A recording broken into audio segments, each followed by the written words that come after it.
नमस्कार मित्रों। आज हम श्रीमद् भगवत गीता के पहले अध्याय कुरुक्षेत्र के युद्ध स्थल में सैन्य निरीक्षण का 40वां श्लोक पढ़ेंगे। इस श्लोक का भावार्थ यह है कि कृष्ण को अर्जुन ने कहा कि हे कृष्ण, जब कुल में अधर्म प्रमुख हो जाता है तो कुल की स्त्रियां दूषित हो जाती हैं और स्त्रीत्व के पतन से ही हे वृषणवंशी अवांछित संतानें उत्पन्न होती हैं। अवांछित संतानों की वृद्धि से निश्चय ही परिवार के लिए तथा पारिवारिक परंपरा को विनष्ट करने वालों के लिए नारकीय जीवन उत्पन्न होता है। ऐसे पतित कुलों के पुरखे गिर जाते हैं क्योंकि उन्हें जल तथा पिंड दान देने की क्रियाएं समाप्त हो जाती है। 42वां श्लोक है जिसका भावार्थ यह है कि जो लोग कुल परंपरा को विनष्ट करते हैं और इस तरह अवांछित संतानों को जन्म देते हैं, उनके दुष्कर्मों से समस्त प्रकार की सामुदायिक योजनाएं तथा पारिवारिक कल्याण कार्य विनष्ट हो जाते हैं। तात्पर्य यह है कि सनातन धर्म या वर्णाश्रम धर्म द्वारा निर्धारित मानव समाज के चारों वर्णों के लिए सामुदायिक योजनाएं तथा पारिवारिक कल्याण कार्य इसलिए नियोजित हैं कि मनुष्य चरम मोक्ष प्राप्त कर सके। अतः समाज के अनुत्तरदायी नायकों द्वारा सनातन धर्म परंपरा के विखंडन से उस समाज में अव्यवस्था फैलती है। फलस्वरूप लोग जीवन के उद्देश्य विष्णु को भूल जाते हैं। ऐसे नायक अंधे कहलाते हैं और जो लोग इनका अनुगमन करते हैं वे निश्चय ही कुव्यवस्था की ओर अग्रसर होते हैं। अगला श्लोक है जिसमें कृष्ण से कहा जाता है कि हे प्रजापालक कृष्ण। अर्जुन ने कहा, मैंने गुरु परंपरा में से सुना है कि जो लोग कुल धर्म का विनाश करते हैं वे सदैव नरक में वास करते हैं। अर्जुन अपने तर्कों को अपने निजी अनुभव पर न आधारित करके आचार्यों से जो सुन रखा है उस पर आधारित करता है। वास्तविक ज्ञान प्राप्त करने की यही विधि है। जिस व्यक्ति ने पहले से ज्ञान प्राप्त कर रखा है उस व्यक्ति की सहायता के बिना कोई भी वास्तविक ज्ञान तक नहीं पहुंच सकता। वर्णाश्रम धर्म की एक पद्धति के अनुसार मृत्यु के पूर्व मनुष्य को पाप कर्मों के लिए प्रायश्चित करना होता है। जो पापात्मा है उसे इस विधि का अवश्य उपयोग करना चाहिए। ऐसा किए बिना मनुष्य निश्चित रूप से नरक भेजा जाएगा, जहां उसे अपने पाप कर्मों के लिए कष्टमय जीवन बिताना होगा। ओहो, कितने आश्चर्य की बात है कि हम सब जघन्य पाप कर्म करने के लिए उद्यत हो रहे हैं। राज्य सुख भोगने की इच्छा से प्रेरित होकर हम अपने ही संबंधियों को मारने पर तुले हैं। इस श्लोक का तात्पर्य मित्रों यह है कि स्वार्थ के वशीभूत होकर मनुष्य अपने सगे भाई, बाप या माँ के वध जैसे पाप कर्मों में प्रवृत्त हो सकता है। विश्व के इतिहास में ऐसे अनेक उदाहरण मिलते हैं, किंतु भगवान का साधु भक्त होने के कारण अर्जुन सदाचार के प्रति जागरूक है। अतः वह ऐसे कार्यों से बचने का प्रयत्न करता है। मित्रों, अगला श्लोक है 45वां जिसका भावार्थ यह है कि यदि शस्त्रधारी धृतराष्ट्र के पुत्र मुझ निहत्थे तथा रणभूमि में प्रतिशोध न करने वाले को मारे तो यह मेरे लिए श्रेयस्कर होगा। तात्पर्य यह है कि यहाँ पर अर्जुन ने कृष्ण से कहा, क्षत्रियों के युद्ध नियमों के अनुसार ऐसी प्रथा है कि निहत्थे तथा विमुख शत्रु पर आक्रमण न किया जाए, किंतु अर्जुन ने निश्चय किया कि शत्रु भले ही इस विषम अवस्था में उस पर आक्रमण कर दे किंतु वह युद्ध नहीं करेगा। उसने इस पर विचार नहीं किया कि दूसरा दल युद्ध के लिए कितना उद्यत है। इन सब लक्षणों का कारण उसकी दयार्द्रता है जो भगवान के महान भक्त होने के कारण उत्पन्न हुई है।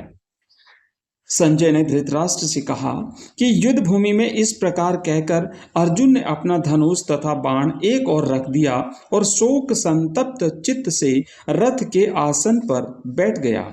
मित्रों, इस श्लोक का ये पहले अध्याय का अंतिम श्लोक है जिसका तात्पर्य यह है कि अपने शत्रु की स्थिति का अवलोकन करते समय अर्जुन रथ पर खड़ा हो गया था, किंतु वह शोक से इतना संतप्त हो उठा कि अपना धनुष बाण एक ओर रख कर रथ के आसन पर पुनः बैठ गया। ऐसा दयालु तथा कोमल हृदय व्यक्ति जो भगवान की सेवा में रत हो आत्मज्ञान प्राप्त करने की योग्य है। इस प्रकार श्रीमद् भगवद गीता के प्रथम अध्याय कुरुक्षेत्र के युद्ध स्थल में सैन्य निरीक्षण का भक्ति वेदांत तात्पर्य पूर्ण हुआ। अब हम शुरू करेंगे श्रीमद् भगवद गीता का अध्याय नंबर 2, जिसका शीर्षक है गीता का सार। इस अध्याय का पहला श्लोक, जिसका भावार्थ है कि संजय ने कहा, करुणा से व्याप्त, शोक युक्त, अश्रुपूरित नेत्रों वाले अर्जुन को देखकर मधुसूदन कृष्ण ने ये शब्द कहे। तात्पर्य यह है मित्रों कि भौतिक पदार्थों के प्रति करुणा, शोक तथा अश्रु से ये सब असली आत्मा को न जानने के लक्षण हैं। शाश्वत आत्मा के प्रति करुणा ही आत्म साक्षात्कार है। इस श्लोक में मधुसूदन शब्द महत्वपूर्ण है। कृष्ण ने मधु नामक असुर का वध किया था और अर्जुन चाह रहा है कि कृष्ण उस अज्ञान रूपी असुर का वध करे जिसने उसे कर्तव्य से विमुख कर रखा है। यह कोई नहीं जानता कि करुणा का प्रयोग कहाँ होना चाहिए। डूबते हुए मनुष्य के वस्त्रों के लिए करुणा मूर्खता होगी। अज्ञान सागर में गिरे हुए मनुष्य को केवल उसके बाहरी पहनावे अर्थात स्थूल शरीर की रक्षा करके नहीं बचाया जा सकता। जो इसे नहीं जानता और बाहरी पहनावे के लिए शोक करता है वह शूद्र कहलाता है, अर्थात वह वृथा ही शोक करता है। अर्जुन तो क्षत्रिय था, अतः उससे ऐसे आचरण की आशा न थी, किंतु भगवान कृष्ण अज्ञानी पुरुष के शोक को विनष्ट कर सकते हैं और इसी उद्देश्य से उन्होंने भगवद गीता का उपदेश दिया। यह अध्याय हमें भौतिक शरीर तथा आत्मा के वैश्लेषिक अध्ययन द्वारा आत्म साक्षात्कार का उपदेश देता है, जिसकी व्याख्या परम अधिकारी भगवान कृष्ण द्वारा की गई है। यह साक्षात्कार तभी संभव है जब मनुष्य निष्काम भाव से कर्म करे और आत्मबोध को प्राप्त हो। दूसरे अध्याय का दूसरा श्लोक है मित्रों, जिसका भावार्थ है कि श्री भगवान ने कहा, हे अर्जुन, तुम्हारे मन में यह कलमश आया कैसे? यह उस मनुष्य के लिए तनिक भी अनुकूल नहीं है जो जीवन के मूल्य को जानता हो। इससे उच्च लोक की नहीं अपितु अपयश की प्राप्ति होती है। तात्पर्य है कि श्री कृष्ण तथा भगवान अभिन्न हैं, इसीलिए श्री कृष्ण को संपूर्ण गीता में भगवान ही कहा गया है। भगवान परम सत्य की पराकाष्ठा है। परम सत्य का बोध ज्ञान की 3 अवस्थाओं में होता है। ब्रह्म यानी निर्विशेष सर्वव्यापी चेतना, परमात्मा या भगवान का अंतर्यामी रूप जो समस्त जीवों के हृदय में है, तथा भगवान या श्री भगवान कृष्ण। श्रीमद् भगवद गीता में परम सत्य की यह धारणा इस प्रकार बताई गई है कि परम सत्य का ज्ञाता परम सत्य का अनुभव ज्ञान की 3 अवस्थाओं में करता है और ये सब अवस्थाएं एक रूप हैं। ये ब्रह्म, परमात्मा तथा भगवान के रूप में व्यक्त की जाती हैं। इन 3 दिव्य पक्षों को सूर्य के दृष्टांत द्वारा समझाया जा सकता है, क्योंकि उसके भी 3 भिन्न भिन्न पक्ष होते हैं, यथा धूप यानी प्रकाश, सूर्य की सतह एवं सूर्य लोक स्वयं। जो सूर्य के प्रकाश का अध्ययन करता है वह नौसिखिया है। जो सूर्य की सतह को समझता है वह कुछ आगे बढ़ा हुआ होता है, और जो सूर्य लोक में प्रवेश कर सकता है वह उच्चतम ज्ञानी है। जो नौसिखिया सूर्य प्रकाश, उसकी विश्व व्याप्ति तथा उसकी निर्विशेष प्रकृति के अखंड तेज के ज्ञान से ही तुष्ट हो जाता है, वह उस व्यक्ति के समान है जो परम सत्य के ब्रह्म रूप को ही समझ सकता है। जो व्यक्ति कुछ अधिक जानकार है वह सूर्य गोले के विषय में जान सकता है, जिसकी तुलना परम सत्य के परमात्मा स्वरूप से की जाती है। जो व्यक्ति सूर्य लोक के अंतर में प्रवेश कर सकता है उसकी तुलना उससे की जाती है जो परम सत्य के साक्षात रूप की अनुभूति प्राप्त करता है। अतः जिन भक्तों ने परम सत्य के भगवान स्वरूप का साक्षात्कार किया है वे सर्वोच्च अध्यात्मवादी हैं। यद्यपि परम सत्य के अध्ययन में रत सारे विद्यार्थी एक ही विषय के अध्ययन में लगे हुए हैं। सूर्य का प्रकाश, सूर्य का गोला तथा सूर्य लोक की भीतरी बातें, इन तीनों को एक दूसरे से विलग नहीं किया जा सकता। फिर भी तीनों अवस्थाओं के अध्येता एक ही श्रेणी के नहीं होते। संस्कृत शब्द भगवान की व्याख्या व्यास देव के पिता पराशर मुनि ने की है। समस्त धन, शक्ति, यश, सौंदर्य, ज्ञान तथा त्याग से युक्त परम पुरुष भगवान कहलाता है। ऐसे अनेक व्यक्ति हैं जो अत्यंत धनी हैं, अत्यंत शक्तिमान हैं, अत्यंत सुंदर हैं और अत्यंत विख्यात, विद्वान तथा विरक्त भी हैं, किंतु कोई साधिकार यह नहीं कह सकता कि उसके पास सारा धन, शक्ति आदि हैं। एकमात्र कृष्ण ही ऐसा दावा कर सकते हैं, क्योंकि वे भगवान हैं।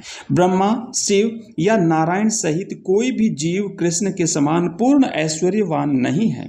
अतः ब्रह्म संहिता में स्वयं ब्रह्मा जी का निर्णय है कि श्री कृष्ण स्वयं भगवान हैं। न तो कोई उनके तुल्य है, न उनसे बढ़कर है। वे आदि स्वामी या भगवान हैं, गोविंद रूप में जाने जाते हैं और समस्त कारणों के परम कारण हैं। ऐसे अनेक पुरुष हैं जो भगवान के गुणों से युक्त हैं, किंतु कृष्ण परम है, क्योंकि उससे बढ़कर कोई नहीं है। वे परम पुरुष हैं और उनका शरीर सच्चिदानंदमय है। वे आदि भगवान गोविंद हैं और समस्त कारणों के कारण हैं। भागवत में भी श्री भगवान के नाना अवतारों की सूची है, किंतु कृष्ण को आदि भगवान बताया गया है, जिनसे अनेक अवतार तथा ईश्वर विस्तार करते हैं। यहाँ पर वर्णित सारे अवतारों की सूचियां या तो भगवान की अंश कलाओं अथवा पूर्ण कलाओं की हैं, किंतु कृष्ण तो स्वयं भगवान हैं। अतः कृष्ण आदि भगवान, परम सत्य, परमात्मा तथा निर्विशेष ब्रह्म दोनों के उद्गम हैं। भगवान की उपस्थिति में अर्जुन द्वारा स्वजनों के लिए शोक करना सर्वथा अशोभनीय है। अतः कृष्ण ने कुतः शब्द से अपना आश्चर्य व्यक्त किया है। आर्य जैसी सभ्य जाति के किसी व्यक्ति से ऐसी मलिनता की उम्मीद नहीं की जाती। आर्य शब्द उन व्यक्तियों पर लागू होता है जो जीवन के मूल्य को जानते हैं और जिनकी सभ्यता आत्म साक्षात्कार पर निर्भर करती है।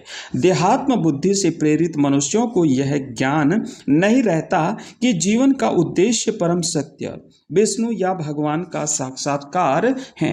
वे तो भौतिक जगत के बाह्य स्वरूप से मोहित हो जाते हैं।